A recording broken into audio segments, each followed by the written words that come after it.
Are you a dad with a teen or a tween and you're feeling overwhelmed and out of your league on how to parent and connect with them? Do you feel like you can't relate to their world but wish you had a relationship where they trusted you with everything? I brought a guest on the program who can help you parent your teen or tween with confidence and build a strong connection with them. He will join us in just a moment, so don't go anywhere. Welcome to the Fatherhood Challenge, a movement to awaken and inspire fathers everywhere to take great pride in their role and to challenge society to understand how important fathers are to the stability and culture of their family's environment. Now, here's your host, Jonathan Guerrero. Greetings, everyone. Thank you so much for joining me. My guest is certified professional teen life coach Kevin Baker. Kevin's specialty is empowering teens and tweens to build self-esteem, boost confidence, and overcome limiting beliefs to be the best version of themselves. Kevin, thank you so much for being on the Fatherhood Challenge. Oh, yeah. Thank you. Thank you, Jonathan. I'm happy to be here. We're going to start out with my favorite question. Kevin, what is your favorite dad joke? Why did the coffee file a police report? Why did the coffee mug file a police report? Because I don't know. Because he got mugged. I absolutely love that joke.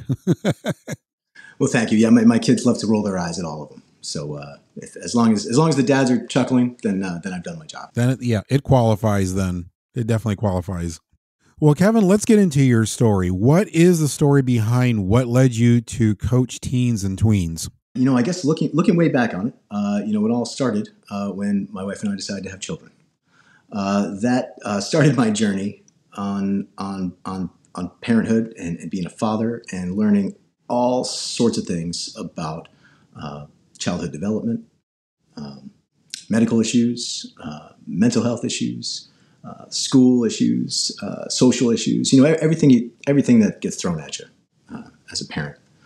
And, fast forward about 13 years later, I found myself with a lot of time on my hands. And I had to do some soul searching and figure out how was I going to have the greatest positive impact on as many people as possible with the time that I have here on earth.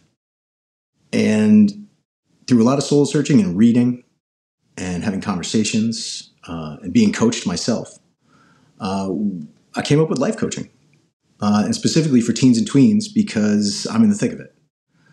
So it helps my personal growth.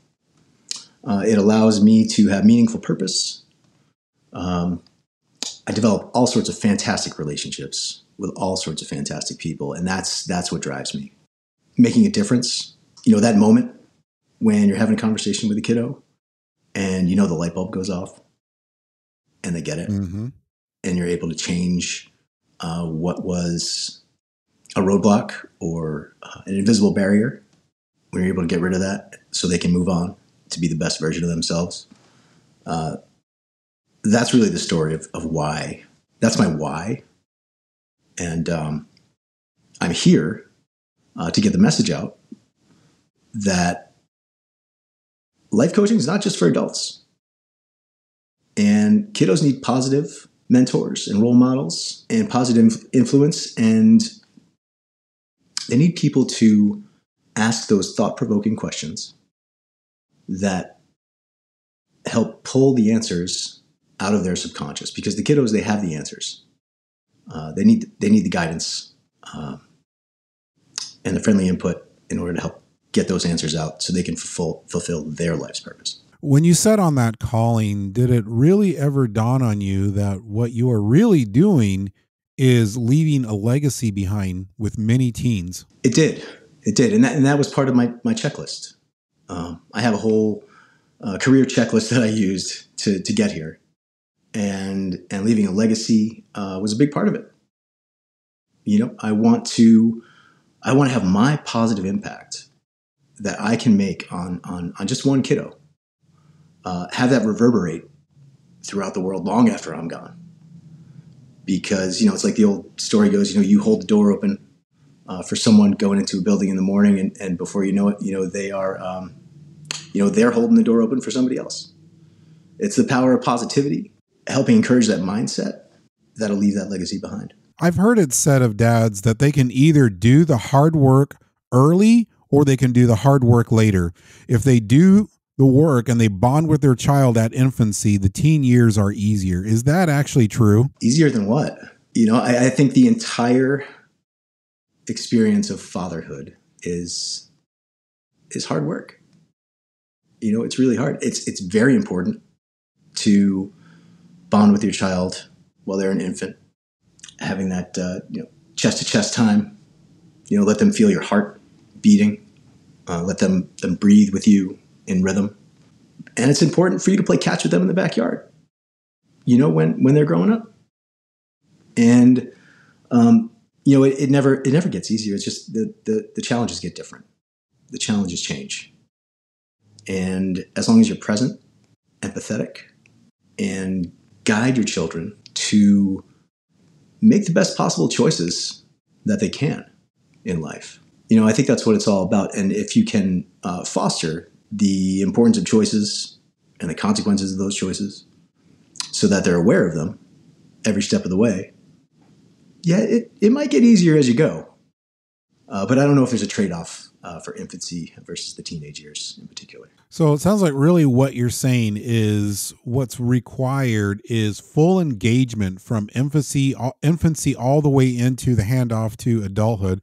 And even then, there's still going to be engagement in the adult years as well. That there's never really a moment or a time in the development phases where you really let off the gas. I do let off the gas in the sense that I like the kids to go on their own adventures. I like them to discover who they are on their own and make choices and decisions according to that, knowing that they're going to have consequences from their choices. I never stop giving them an opportunity to do that. I like to put them in different situations all the time, whether it be engaging in different social arenas or engaging in different activities, sporting activities, family trips, traveling, even giving them the freedom to, head into the market. And here's the money. That's your budget. Here's what we need. Come on out when you're ready, when you're done, and bring the change.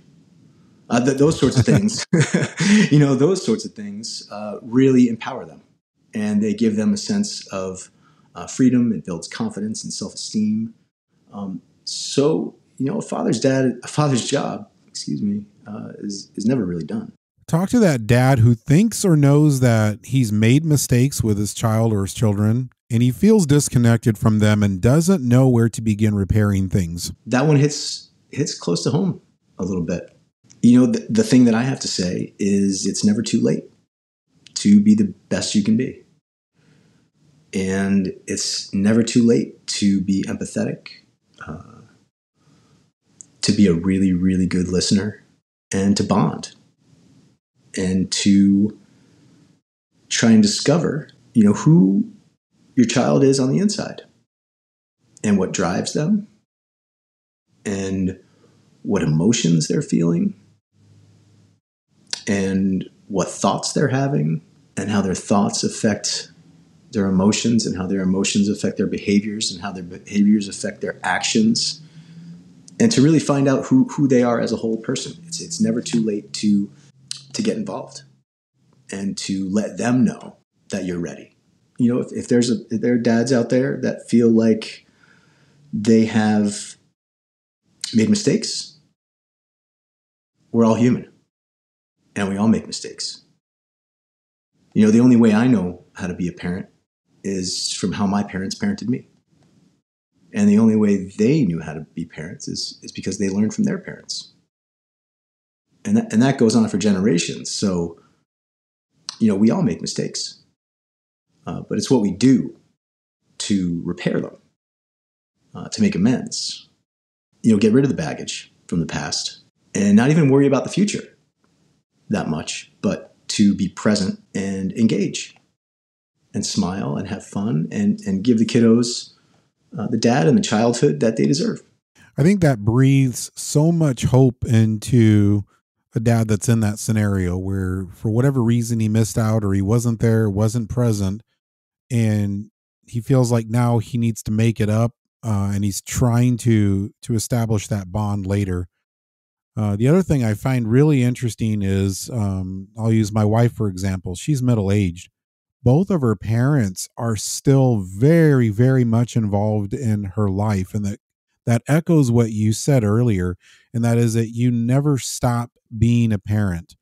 Maybe the way you do it changes slightly, but that never stops. So as long as your kids are alive, it's never too late. Never too late. Never too late. And parents have different roles all throughout their lives.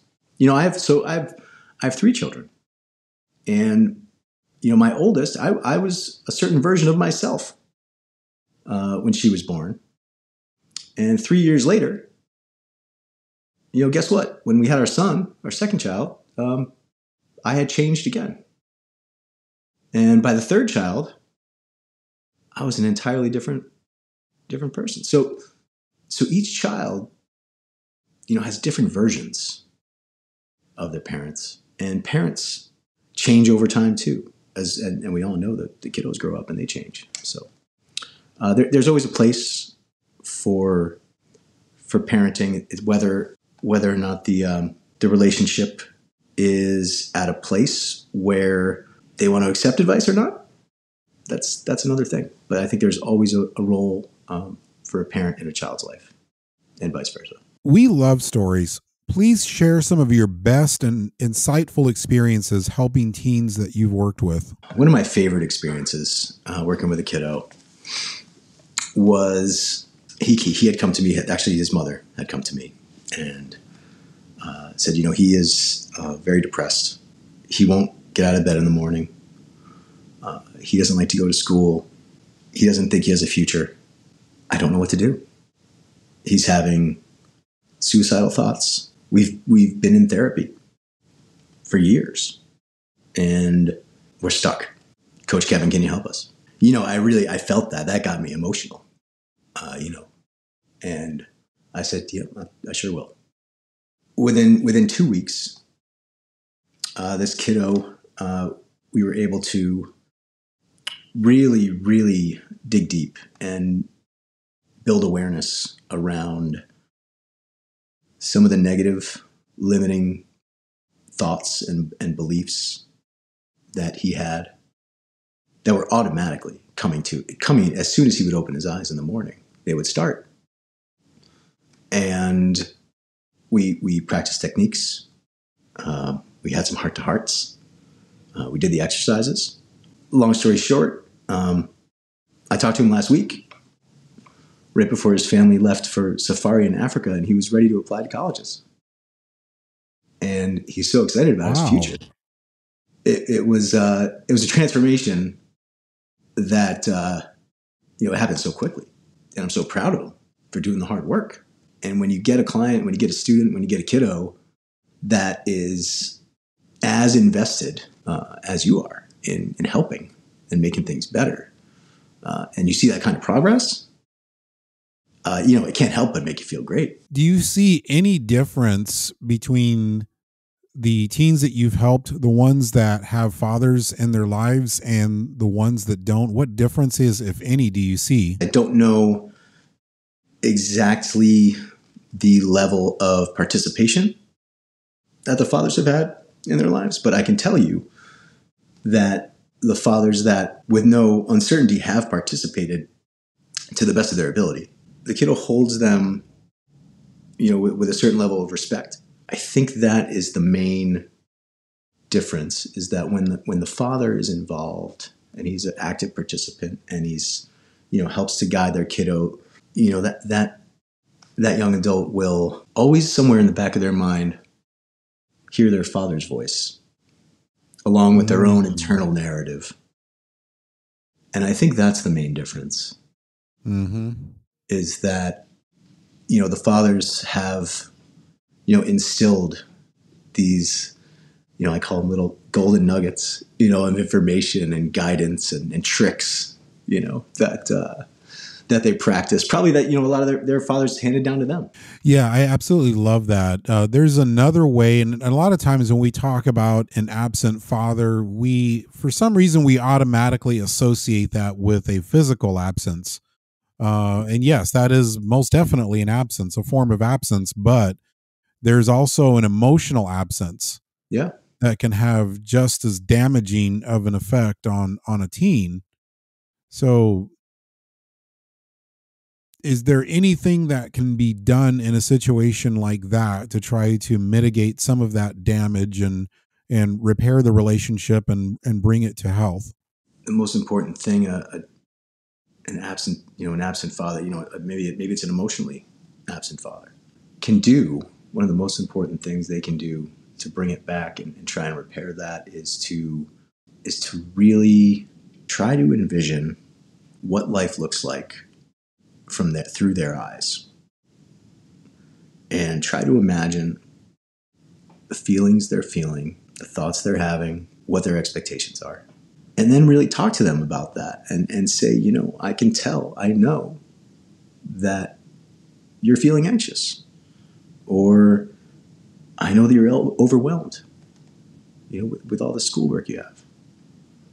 Or I can tell you feel, betrayed or overwhelmed, whatever the feeling is that they're having. Try to really empathize with them and view things from their perspective.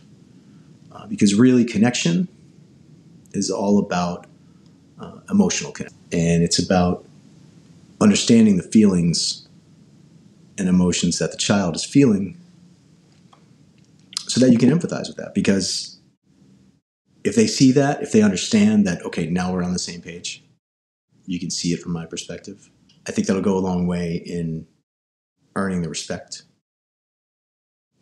to repair any damage that's been done from being emotionally unavailable in the past. I think that's a huge gold nugget. Just to try to summarize it and make sure we understand correctly, you're placing a huge value on communicating their feelings, not projecting your own, but listening, spending a lot of time listening to their feelings, and then verbally acknowledging their feelings so that they can verify within themselves that you understand, you're picking up on it, and you can relate to their feelings, that you're actually trying to put yourself into their shoes and understand life and their world from their lens. And that alone can go a long way in creating that bond, especially if that bond has been missing. You can repair the damage that way. Did I understand it correctly? Yeah, you hit the nail on the head, 100%. Dad gets me. That's where we want to, bring the relationship to. Dad gets me. He understands. He knows what I'm going through. He knows my feelings. He knows, what trigger those feelings. And, now we can work together to take next steps in life. And fostering open communication about emotions is huge.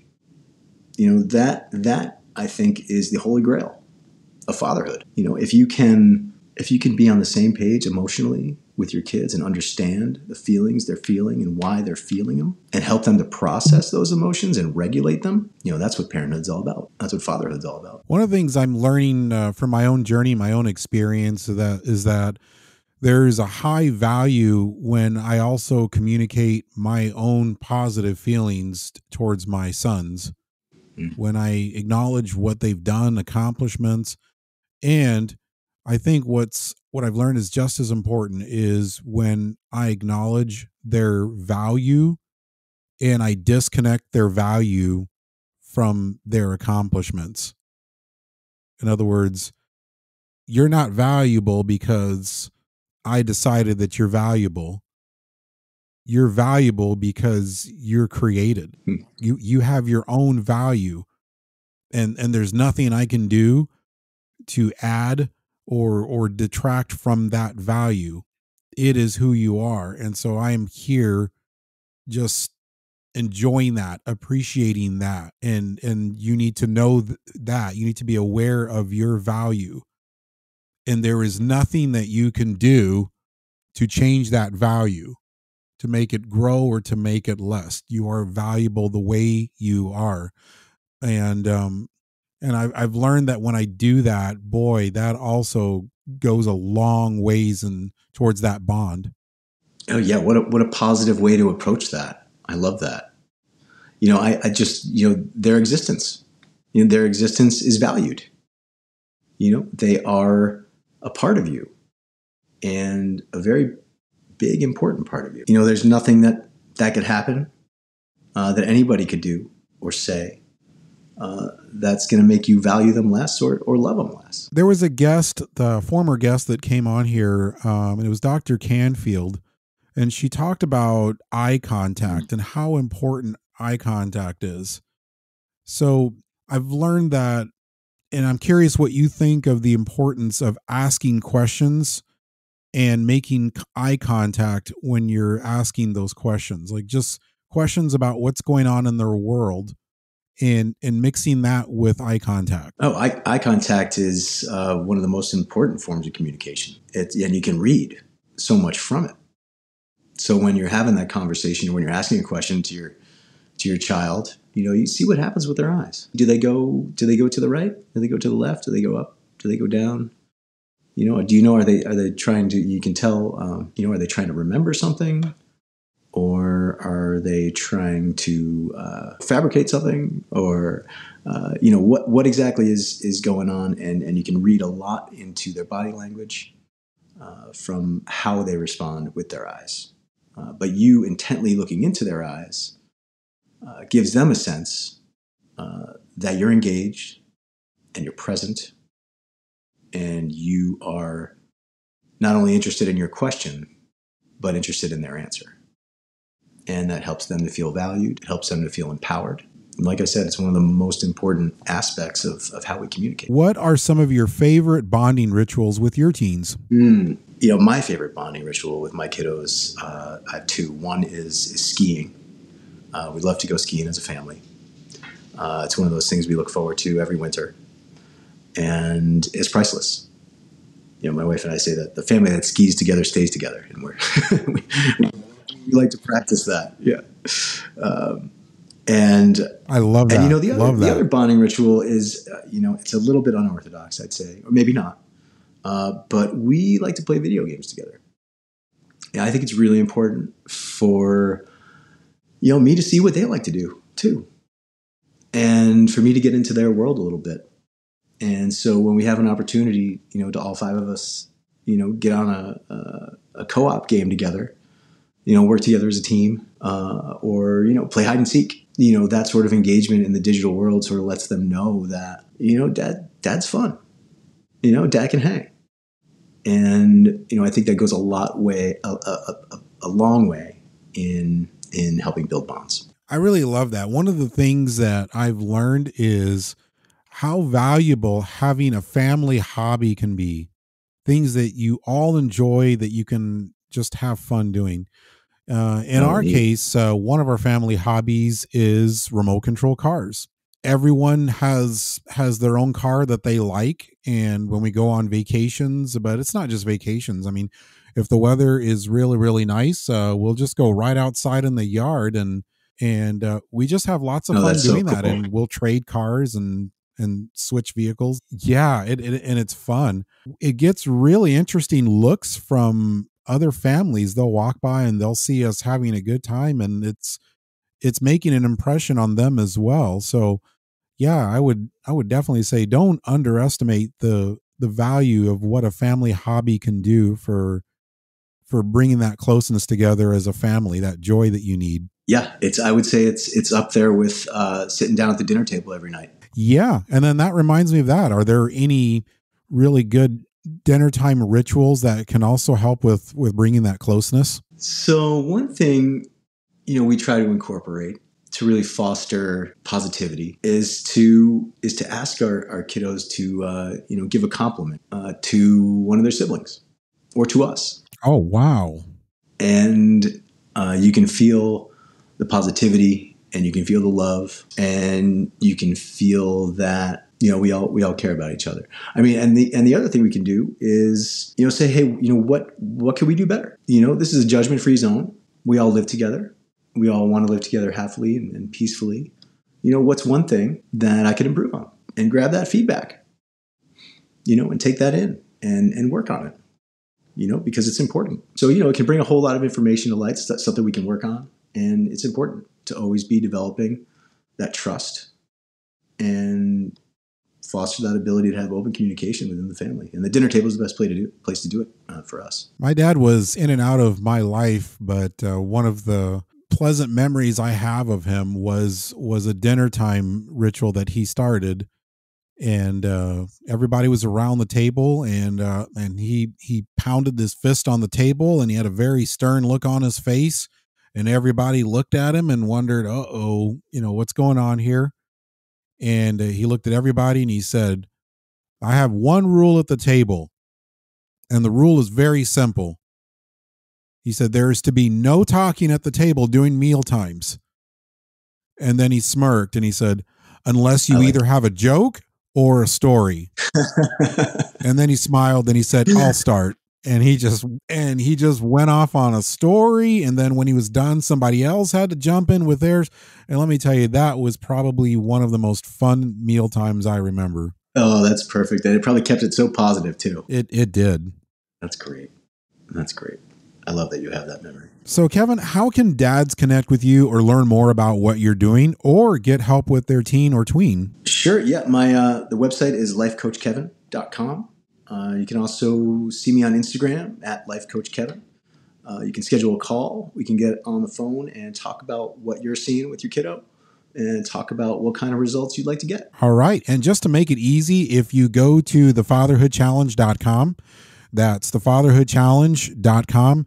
If you go to this episode, look right below the episode description, and I will have all of the links that Kevin just mentioned. I'll have them posted there for your convenience. Kevin, as we close, what is your challenge to dads listening now? My challenge to dads listening now. The next time you are about to have a situation with your child and they've said something to you that you don't like, when you're trying to get them to do their homework or you're trying to get them to clean their room, you're nagging them about something. When they say something to you, before you react, I want you to take a minute, take 60 seconds, pause and breathe and walk away.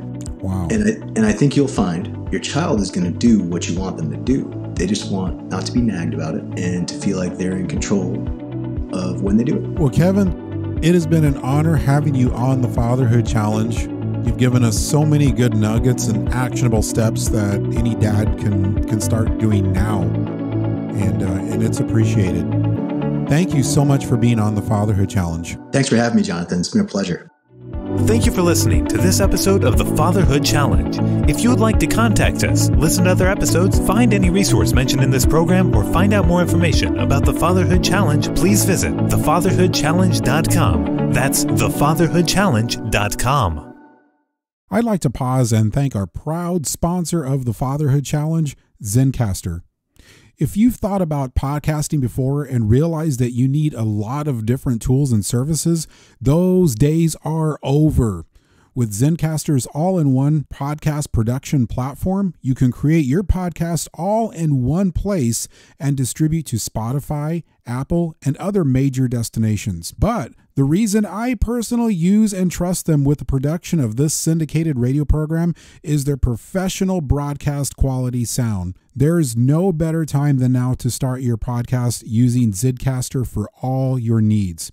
Go to zencastr.com/pricing and use my code FATHERHOOD and you'll get 30% off your first month of any Zencastr paid plan. I want you to have the same easy experiences I do for all my podcasting and content needs. It's time to share your story.